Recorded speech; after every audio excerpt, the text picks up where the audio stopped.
Section 1. You will hear a woman and a man talking about their work at a library. First, you have some time to look at questions 1 to 5.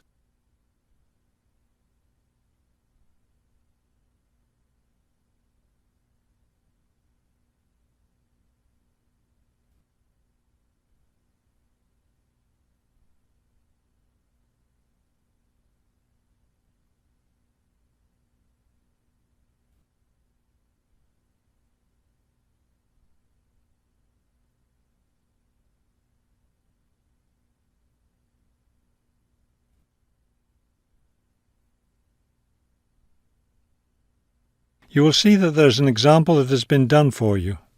On this occasion only, the conversation relating to this will be played first. Hello, I'm Mrs. Phillips, the head librarian.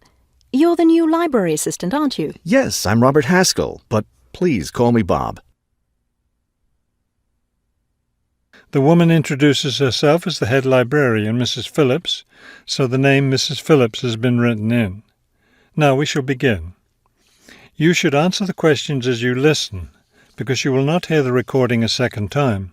Listen carefully and answer questions 1 to 5. Hello, I'm Mrs. Phillips, the head librarian. You're the new library assistant, aren't you? Yes, I'm Robert Haskell, but please call me Bob. All right, Bob. Let me take a few minutes to explain how the library works and what your duties will be. First, the library opens at 8:30 in the morning, so naturally we expect you to be here and ready to work by then. Of course. And you can go home at 4:30 when the library closes.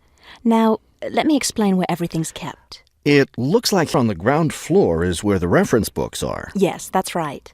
Up on the second floor is where the adult collection is, both fiction and non-fiction. And the children's books are there too, aren't they? I thought I saw them in the room by the stairway. No, those are magazines and newspapers for adults. Children's books are up one more flight on the third floor. We'll take a look at them later. Let me show you how we organize our work. Do you see that brown book cart over there? The one by the door? Yes, that one. Those books have been checked in and need to go back on the shelves. Okay, so the brown book cart has books to reshelve. What about this black cart by the desk? Those books have torn pages or damaged covers. They're all books that need to be repaired. Okay, I know how to do a lot of that. I'm pretty good at mending torn pages and covers. That's great, because we really need help with that. And that white cart in the corner, what are those books for? Those are old books that we've taken off the shelves to make room for new ones. We sell them as used books to raise money for the library. So they're all ready to sell? Yes, that's right. So now you know what to do with the books in the carts. Let's talk about our activities schedule.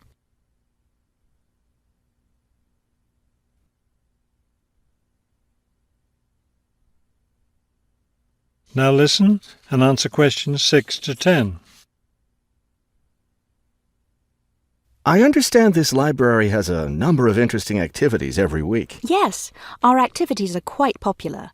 The most popular one is story time for the children. Do a lot of children show up for that? Yes, a good many. It takes place in the children's room on Thursday mornings at 11. Isn't there a family movie night too? Yes, but it's not at night anymore. We used to have family movies on Fridays when the library is open until 9, but now we have a different activity at that time, so we had to switch family movies to the weekend, Saturday afternoon. Charge for the movies. They're all free. The movie always starts at 2:30 in the reference room, but you don't have to worry about that since you don't work on weekends. And what takes place on Friday evenings? We've just started a weekly lecture series. We have a different speaker every week, and the lectures cover all different kinds of topics. That sounds like something I'd be interested in attending. Good, because we'll need your help with that.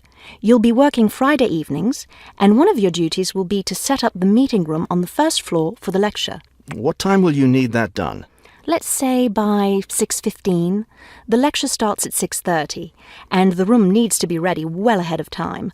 A lot of people arrive early. Maybe I should have the room ready by 6? That wouldn't be a bad idea.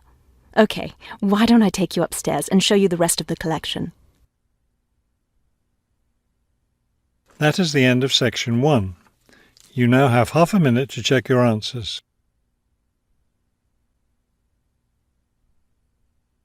Section 2. You will hear a radio interview about a lakeside resort. First, you have some time to look at questions 11 to 15.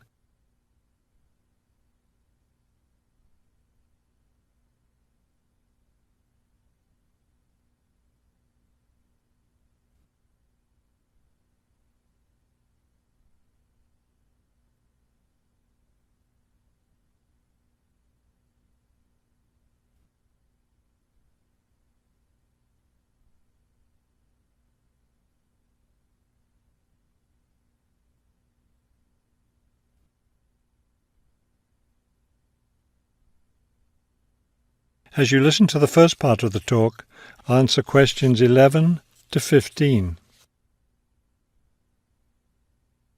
Good afternoon, and welcome to today's show. The warm months are with us, and many of you are getting ready to plan vacation trips. To help you with that, we have a special guest today, Robert Sampson, director of the Golden Lake Resort. Robert, I understand Golden Lake is a popular place for families to spend their vacations. Yes, families enjoy spending time at Golden Lake. Many come back year after year. We have a spectacular location and fun activities for both children and adults. Could you describe for us some of the activities available at Golden Lake? We have a lot of water activities, of course, since we're right on the lake. We have a pleasant sandy beach for swimming. We also have canoes and sailboats available, and many of our guests enjoy boating on the lake. I imagine water skiing would be popular among your guests. Actually, we don't permit water skiing in the resort area. It can be dangerous for swimmers and for the canoeists too. We do have a great location for fishing, though, and you'll often see guests fishing from our dock or from the canoes. That sounds very relaxing. What about activities on land? Do you have facilities for tennis? We had tennis in the past, but the courts fell out of repair, and since we found that most of our guests weren't interested in the game, we closed the courts down. So that's no longer an option. And naturally, because of our location in the woods, we don't have an adequate area for a golf course. But I'd like to let your listeners know that we'll be adding a new activity this year. We've made an arrangement with the local stable, so now we're going to have horseback riding available for our guests. We've created several riding trails around the lake. That sounds lovely. Now, what about rainy days? What can your guests do when the weather's bad? We have a games room and a crafts room.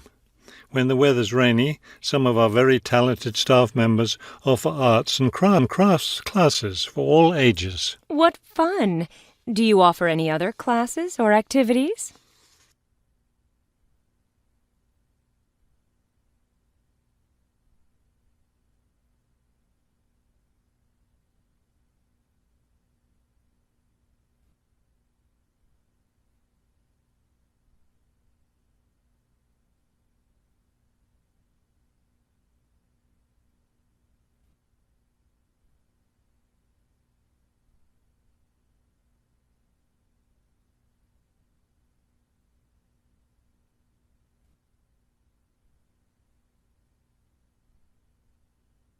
Now listen and answer questions 16 to 20.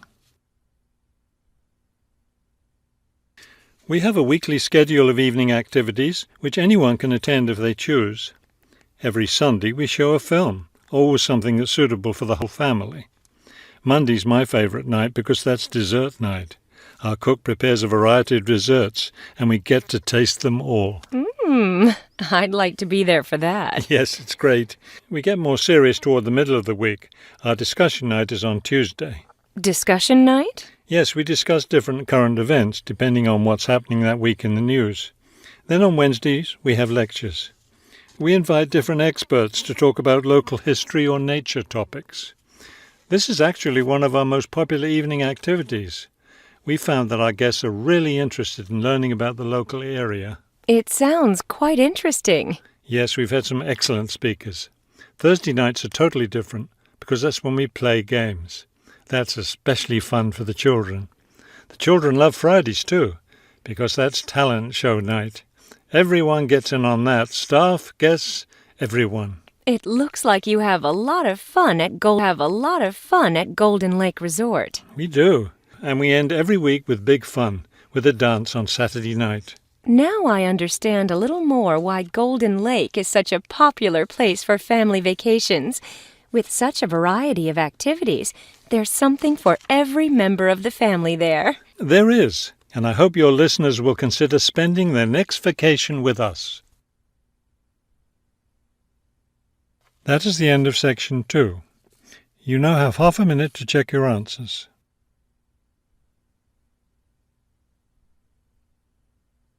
Section 3. You will hear two students talking about a class assignment about wild bird rescue and rehabilitation. First, you have some time to look at questions 21 to 25.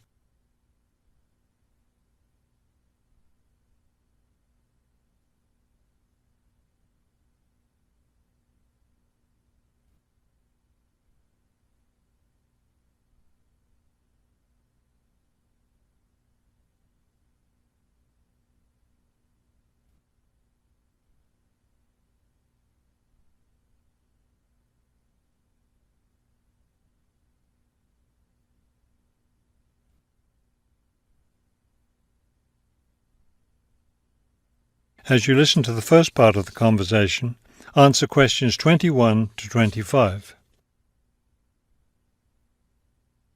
Okay, let's go over the requirements and see what we have left to do. Let's see. We have to give the professor a written summary of the information we've gathered on our topic, wild bird rescue and rehabilitation. The other written thing we have to turn in is a case study of the rehabilitation of one bird. We have the information on that already. Right. All we have to do is write it up. What about charts and graphs? Do we need to include something like that? I don't think so. They aren't really relevant, but we do have to turn in a list of the resources we used. Naturally. What about videos? I heard some of the other students were doing that. Well, I guess that must be optional, because I don't see it on the requirements list. Okay, we should start planning our class presentation, since that counts for half the grade. We've looked at lots of sources of information, but I think our best source was the interviews we did with the wildlife rehabilitators. Agreed. That and the journal articles. I think we have enough information from those two sources for the presentation anyhow. The books we looked at weren't all that helpful. I wonder if we should try to bring in some live birds for the presentation. That would be too difficult, don't you think? But we have lots of photos of rehabilitated birds. We can show those.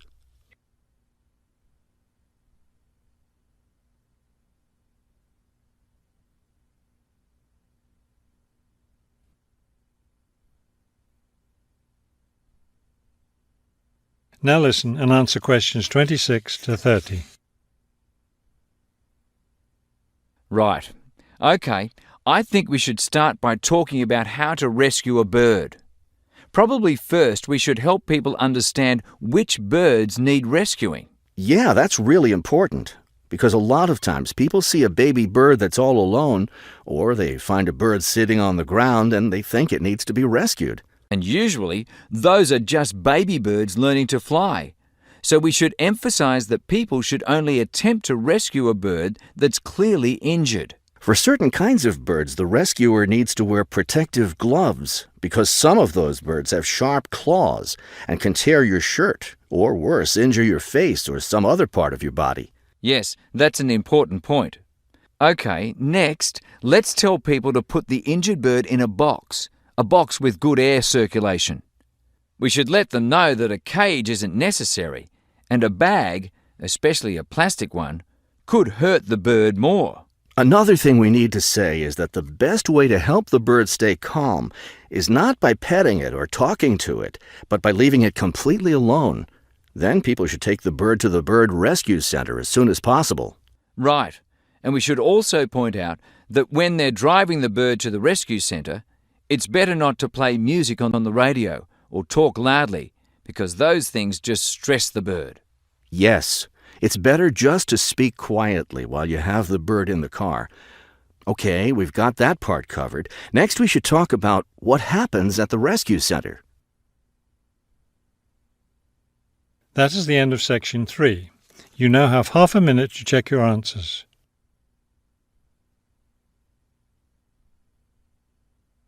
Section 4. You will hear a lecture about the Great Barrier Reef. First, you have some time to look at questions 31 to 33.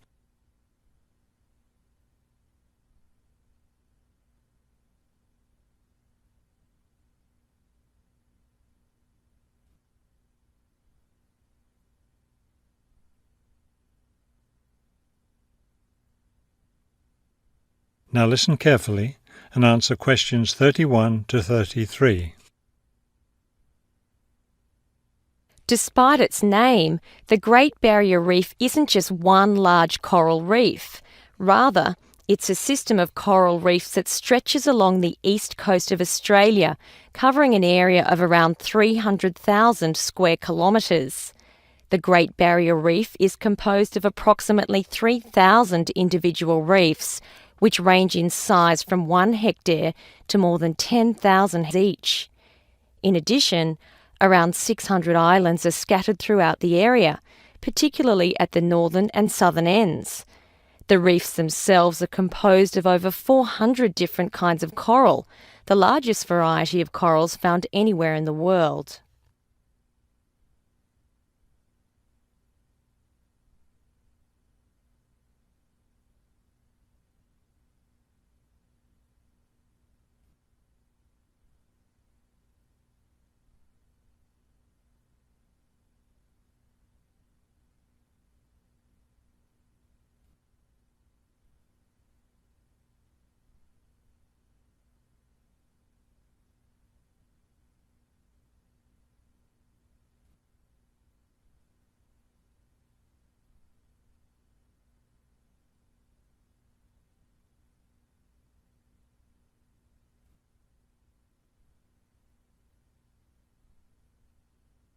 Now listen carefully and answer questions 34 to 40.